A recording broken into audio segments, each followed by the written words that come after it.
00117800। हो गया? मोबाइल पे उठाइए, तो मोबाइल पे उठाइए। लड़कियां पीछे नहीं आई मोबाइल। जिस पर हमें हम लोग जा करके क्लिक करोगे तो एक ऐप आएगा, नमो ऐप। कौन सा ऐप आएगा? नमो ऐप।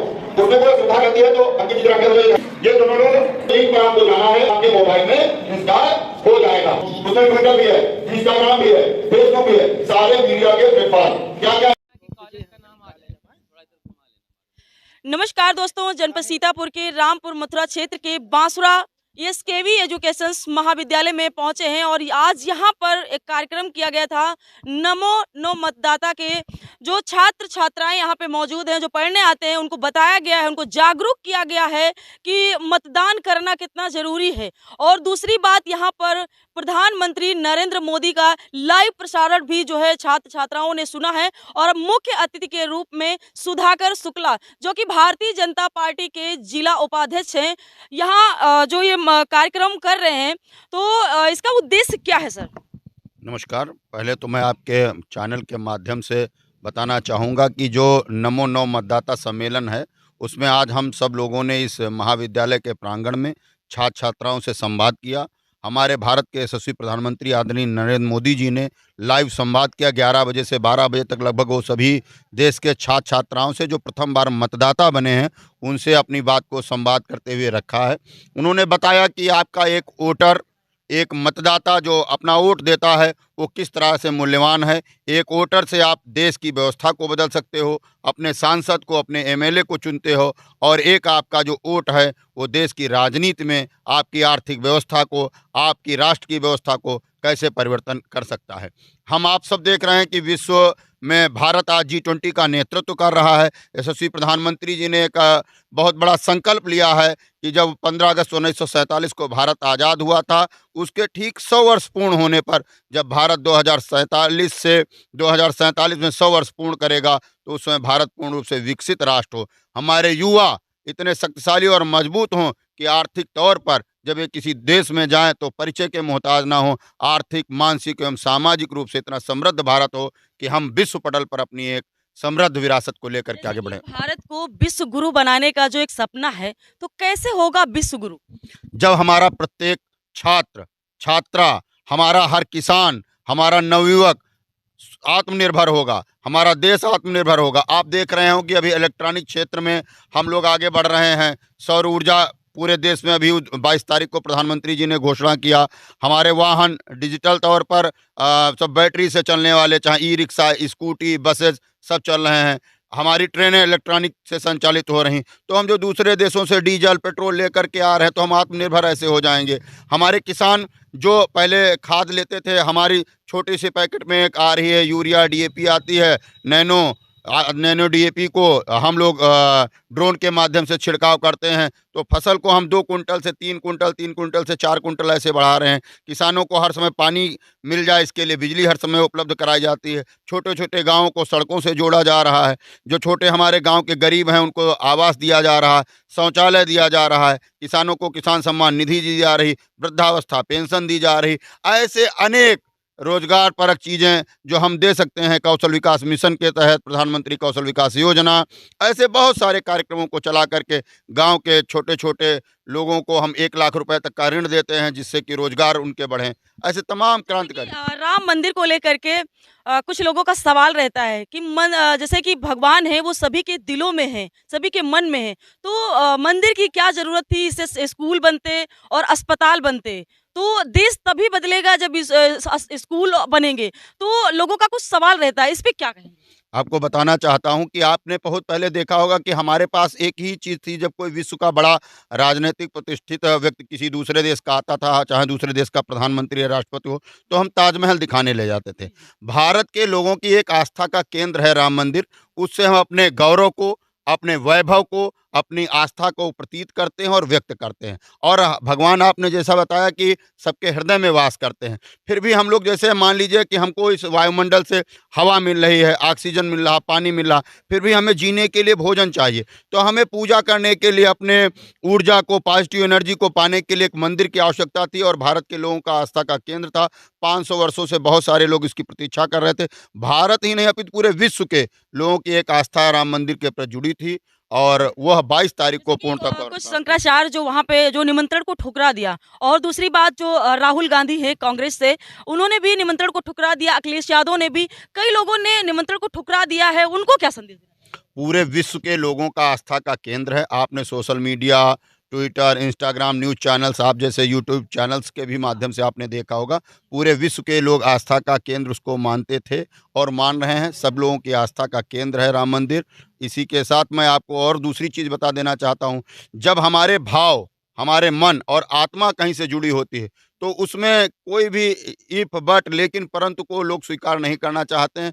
पूरे विश्व के लोगों का आस्था का केंद्र है राम मंदिर और हम सब उसके साक्षी बने। ये हम सब के जीवन की बड़ी उपलब्धता है। बहुत लोकसभा चुनाव से और राम मंदिर को कहते हैं कि कनेक्शन है, कि मतलब चुनावी मुद्दा है, इसीलिए जो है पहले ही राम मंदिर का उद्घाटन हो गया। अभी आचार संहिता लगी क्या? लोगों का सवाल रहता है, इसलिए मैंने पूछा। भारतीय जनता पार्टी हर समय गांव में, गरीब में, कार्यकर्ता के बीच में रहती है। 24 घंटे कार्य करने वाले हमारे भारतीय जनता पार्टी के समर्पित कार्यकर्ता हैं। अभी हमारी विकसित भारत संकल्प यात्रा गांव-गांव पहुंची। हमारा हर कार्यक्रम, अभियान गांव के गरीब कार्यकर्ता और वोटर के बीच में ही रहता है। हम हर समय चुनाव की बात नहीं करते, हम गरीब के कल्याण की बात करते हैं। अभी लोग कह रहे हैं लोगों को आवास दिया जा रहा, शौचालय दिया जा रहा, बिजली दी जा रही, सड़क बनाई जा रही। ये चुनाव की चीज़ें नहीं हैं, ये आम आदमी की आवश्यकता की चीज है और उस आवश्यकता की पूर्ति को करने के लिए पंडित दीनदयाल उपाध्याय, श्यामा प्रसाद मुखर्जी जी ने अपना बलिदान दिया। अंत्योदय की वो बात करते थे, अंतिम पायदान पर खड़े हुए व्यक्ति के उत्थान की बात करते थे। उसी संकल्प के साथ भारतीय जनता पार्टी और कार्यकर्ता कार्य कर रहा है। कितने सालों से आप भारतीय जनता पार्टी में कार्य? 13 वर्ष से कार्य कर रहा हूं और पूर्ण निष्ठा के साथ, पूर्ण समर्पण भाव से इसलिए कार्य कर रहा हूं कि जब भारत विश्व गुरु बनेगा तो हम सब पूरे तौर पर मजबूत होंगे। भारत में रहने वाला प्रत्येक व्यक्ति, वो चाहे किस भी जाति का हो, धर्म का हो, विश्व स्तर पर जरूर मजबूत। पार्टी के और संगठन के प्रति क्या महत्व रखते हैं? मेरे पास, जैसा आप जान रहे हैं, भारतीय जनता पार्टी में जिला उपाध्यक्ष की जिम्मेदारी है। उस नाते हम सब कार्यकर्ता कार्य कर रहे हैं पूर्ण निष्ठा के साथ में। और जैसा आप देख भी पा रही हैं कि हर घर में भारतीय जनता पार्टी का कार्यकर्ता रहता है, उसके मन में भगवान राम है, उसके मन में भारत माता की जय है। और हर घर में जो माता है वह भी जानती है कि भारत माता जब परम वैभव को प्राप्त करेगी तो भारत भी विश्व गुरु बनेगा। नमो ऐप के बारे में जिस तरीके से आपने यहाँ पे बताया छात्र छात्राओं को, बाकी युवाओं को क्या संदेश देना? सभी नवयुवक डिजिटल युग में आप जुड़े हुए हैं, सभी सोशल मीडिया का और सोशल मीडिया में ट्विटर, इंस्टाग्राम, तमाम ऐसे इलेक्ट्रॉनिक व्यवस्थाओं से जुड़े हुए हैं। नमो ऐप एक ऐसा माध्यम है जिससे डिजिटल युग में वो एक बड़ी क्रांति के माध्यम से इससे जुड़ेंगे। मैं सबसे अपील करना चाहूँगा आपके चैनल के माध्यम से भी कि नमो ऐप से जुड़ करके वो अपनी डिजिटल माध्यम से सहभागिता निभाएं। बहुत बहुत धन्यवाद। Thank you. रखा आज इस प्रांगण में, महाविद्यालय के इस हाल में छात्र, छात्राएं, युवा शक्ति, आप सब जहां पर आज इस प्रांगण में एकत्रित है, इस पावन पवित्र धरती माता पर जन्म लिया है, यहाँ का अन्न ग्रहण कर रहे हैं, यहाँ का जल ग्रहण कर रहे हैं, यहीं पर पले हैं और बड़े हुए हैं और अंत में भी इसी पावन पवित्र भारत की तपोभूमि में हमें मिल जाना है। चाहे हमारा अंतिम संस्कार दहन के रूप में हो, चाहे मिट्टी में दफनाया जाए, चाहे जल में प्रवाह किया जाए, हमें मिलना भी इसी धरती माता में है। तो इस धरती माता को एक बार प्रणाम करेंगे। सब नवयुवक यहाँ बैठे हैं, बहनें बैठी हैं, बच्चे बैठे हैं, दोनों हाथ ऊपर उठाएंगे, एक बार भारत माता को प्रणाम करेंगे। बोले भारत माता की, भारत माता की। इन युवाओं के द्वारा इस कार्यक्रम के संयोजक के रूप में हमारे भारतीय जनता पार्टी के जिले के मंत्री भाई दीपक मिश्रा जी, हमारे कार्यक्रम को बहुत ही ऊर्जा के साथ काम कर रहे धीरज मिश्रा जी, आनंद, अजय नाथ जी, नरेंद्र जी एवं विशेष तौर पर इस विद्यालय का प्रबंध तंत्र, विद्यालय के प्रधानाचार्य, विद्यालय का समस्त शिक्षक शिक्षिकाएं, शिक्षकोत्तर कर्मचारी, विद्यालय के प्रबंध तंत्र के प्रतिनिधि के रूप में हम सबका सम्मान कर रहे प्रिय हमारे छोटे भाई जो कि किसान मोर्चा के, किसान मोर्चा से मंडल अध्यक्ष हैं, बहुत ही ओजस्वी और निश्चित तौर पर आगे बढ़ने की क्षमता है। आप सब ने राम सहारे भारतीय जनता पार्टी में अपना आस्था और विश्वास रखते हैं। मैं आप लोगों से वार्ता करने के लिए आया हूं। आप सब ने अभी मेरे परिचय में जाना कि मैं भारतीय जनता पार्टी का जिला उपाध्यक्ष हूं। आप सबसे मिलने के लिए, पार्टी नेतृत्व में बात करने के लिए मुझे इस कार्यक्रम में आप सबके बीच में भेजा है। आप लोग जरा हाथ उठा करके बताएं कि अभी कितने लोग नए वोटर बने हैं जो इस बार लोकसभा में प्रथम बार वोट करने वाले हैं। दोनों हाथ ऊपर उठाइए। बहनें भी हमारी जो बहनें हैं, जो बच्चियां हैं, वो भी ऊपर हाथ उठाए। उसमें से कुछ लड़कियां उठाए तो शर्मा रही हैं कि ये पड़ोस वाली उठाए। बहुत बधाई, बहुत ही बधाई के पात्र हैं और एक बड़ी उपलब्धता भी है। ये याद रहते हैं कल कि मैंने हाई स्कूल कब पास किया, इंटर कब पास किया, मुझे नौकरी कब मिली, मैं प्रथम बार वोटर कब बना, है ना। ये प्रमुख चीजें रहती हैं जीवन में जो स्मरणीय रहती हैं। खास करके उत्साह होता है, मैंने जब वोट दिया तो कब दिया, किस वर्ष में दिया और किसको दिया, है कि नहीं। आप अभी देख रहे थे 22 तारीख को एक पूरे भारत में ही नहीं पूरे विश्व में उत्साह का माहौल रहा। क्यों रहा, कोई बताएगा क्यों रहा। राम लला जी अपने टेंट से भव्य मंदिर में विराजे। राम लला की प्राण प्रतिष्ठा हमारे प्रधानमंत्री जी ने की। हमारे पूरे देश के नहीं पूरे विश्व के संत महात्मा उस कार्यक्रम में उसके साक्षी बने। 500 वर्षों से जिसकी पूरे भारतवासी, विदेशों में रहने वाले भारत के ऐसे लोग जिनका इंतजार कर रहे थे, हजारों लाखों लोगों के मनुष्यों की तपस्या उसमें थी, वो था ऊपर। बहुत सारे ऐसे लोग जो टीवी पर लाइव देख रहे थे, उनके आंखों से आंसू टपक रहे थे, क्योंकि ये विश्व पटल पर एक बड़ी उपलब्धता थी और भारत के गौरव की बात थी। हम अपने वोट की ताकत को कब पहचानते हैं, कब पहचानते हैं, जब हमारा वोट निर्णायक हो। और हमारा वोट निश्चित तौर पर निर्णायक है, क्योंकि आपके वोट के बलबूते आप अपना विधायक बनाते हो, आप अपना सांसद बनाते हो। और जब आप अपना विधायक बनाते हो, विधायक मिलकर के देश का, प्रदेश का मुख्यमंत्री बनाते हैं। आपके यशस्वी मुख्यमंत्री कौन है? हाँ, योगी। और जब आप अपना वोट देकर के सांसद बनाते हो तो सांसद मिलकर के क्या बनाते हैं? मुख्यमंत्री कौन है? जोर से बताइए, कौन है? नरेंद्र दामोदर दास। इसके पहले पूर्व प्रधानमंत्री कौन? आपको याद होगा कि पाकिस्तान जैसा छोटा देश आपके भारत में घुस करके आपके पार्लियामेंट पर अटैक कर देता था। आपके सीमा से अंदर घुस करके आकर के आतंकवादी हमारे देश के मुंबई में ब्लास्ट करते थे। आतंकवादी गतिविधियां जारी थी, चाइना अंदर घुस आता था। छोटे छोटे देश हमारे अंदर आकर के हमको धमकी देते थे। और आज क्या है, वह देश भूखों मर रहे हैं। आटा, चावल, पेट्रोल खरीदने की क्षमता नहीं है। और हम आप क्या कर रहे हैं, अभी एक यान स्थापित किया गया था, कौन था बताया? चंद्रमा पर। हाँ, आप लोग भूल जाते हैं, यहाँ में हम मजबूत हैं। हम रक्षा क्षेत्र में कितना मजबूत हैं, हमारे में कितना मजबूत है।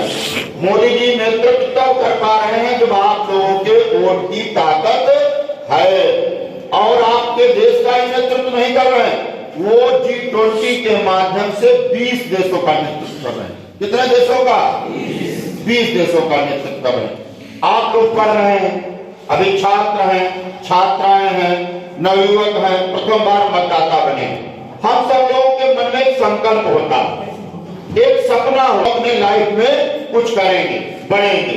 और बड़े होकर के तमाम प्रकार की बातें दिमाग में आती हैं। कोई सोचता है मैं पत्रकार बनूंगा, कोई सोचता है कि मैं डॉक्टर बनूंगा, कोई नर्स बनेगा, कोई कारपेंटर बनेगा, तो कोई पेंटर बनेगा, कोई एक्टर बनेगा, कोई पुलिस में जाएगा, कोई अच्छा शेफ बनेगा, मतलब जो खाना बनाते हैं अच्छा सा, कोई फैशन डिजाइनर बनेगा, कोई हीरो बनेगा, है कि नहीं? बहुत सारे क्षेत्र में कोई साइंटिस्ट बनेगा, कोई इंजीनियर बनेगा। हम लोग तमाम चीजों को लेकर के चलते हैं। कुछ के मन में आता है कि हम नेता बनेंगे। हम लोग मन में ऐसे विचार को लेकर के अपने ध्यान को लगा करके पढ़ाई करते हैं। ऐसे ही हमारे यशस्वी प्रधानमंत्री जी ने एक संकल्प लिया। हमारा भारत कब आजाद हुआ था? 15 अगस्त 1947। मैं बात करने आया हूं आप लोगों से, भाषण देने नहीं। जब बात का आनंद कब आता है? जब मैं बोलूं और आपकी प्रतिक्रिया भी हो, तब बात का आनंद आता है। समाज का मतलब ये नहीं कि मैं बोल रहा हूं और आप 1900 मोदी जी ने, क्योंकि यहाँ जो आबादी है तो इनके बलबूते उन्होंने क्या संकल्प लिया है कि 2047 तक पूर्ण रूप से विकसित होगा। क्या होगा? अभी भारत कैसा है? विकासशील। हाँ, हम लोग विकास कर 100 वर्ष पूर्ण होने पर जब हमारे प्रधानमंत्री दूसरे देश में जाते थे तो वहां ऐसे परिभाषित किया जाता था कि भारत के प्रधानमंत्री आए। हाँ, बड़ा दीनहीन में, जैसे गांव में पहले कहानी सुनाती थी, एक गांव में एक गरीब ब्राह्मण रहता था, बड़ी हालत हुआ, जैसे जीर्ण शीर्ण परिभाषा होती थी, ये आए हैं भारत के प्रधानमंत्री हैं। कौन है? आदरणीय मनमोहन सिंह जी हैं। अब दूसरे देश के लोग प्रतीक्षा करते हैं कि हमारे वहां भारत के यशस्वी प्रधानमंत्री नरेंद्र मोदी जी आ जाए। क्यों? क्योंकि आपकी आर्थिक नीति इतनी मजबूत है, आपकी रक्षा नीति इतनी मजबूत है, आप तकनीकी क्षेत्र में चंद्रमा तक पहुंच गए, आप किसी के सहारे नहीं हैं। हमारे देश में वो सारी चीजों का प्रोडक्शन होने लगा। अभी डीजल पेट्रोल हम दूसरे देशों से लेते हैं। मोदी जी ने कहा हम दूसरों पर निर्भर रहना बंद कर रहे हैं।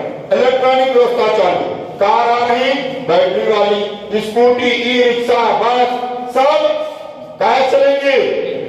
बैटरी से। ट्रेन कैसे चलेंगी? इलेक्ट्रॉनिक, बिजली से। बुलेट ट्रेन बिजली से। बहुत सारी ऐसी चीजें जो हम बना सकते हैं। हमारे वहां देखिए, हम लोग जहां जन्म लिए भारत, अन्य देशों की तुलना देखिए, कहीं पूरा देश में गर्मी ही गर्मी, कहीं जाड़ा ही जाड़ा।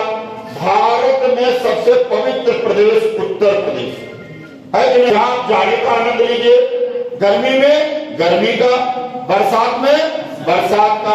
सभी फसलें होती, गन्ना पैदा आप करो, गेहूं, चावल, अरहर की दाल पैदा करो, चाहे पिपरमिंट का तेल, केला, आम, सेब, संतरा, जो आप चाहो उसकी फसल आप लगाइए। भगवान और प्रकृति आपके साथ उसका रिजल्ट देता है, फल के रूप में आपको, फसल के रूप में। धार्मिक क्षेत्र में देखिए, भगवान राम की जन्मस्थली अयोध्या आपके उत्तर प्रदेश में, साक्षात शंकर जी विराजित है बनारस में, कृष्ण जी की जन्मस्थली मथुरा कहाँ है बताओ तो? उत्तर प्रदेश में है कि नहीं? नैनीताल कहाँ है? अरे उत्तर प्रदेश में है, आपके घर में है, सीतापुर में है। हाँ, विश्व का सबसे पवित्र स्थान नैनीताल, जहां पर भगवान कृष्ण का चक्र आया था धरती पर अपना आकर के गिरा, ऐसा पवित्र। हाँ, गोमती आपके वहां, आप गंगा आपके वहां। बताइए, आप जहां जहां स्नान करना चाहें करिए।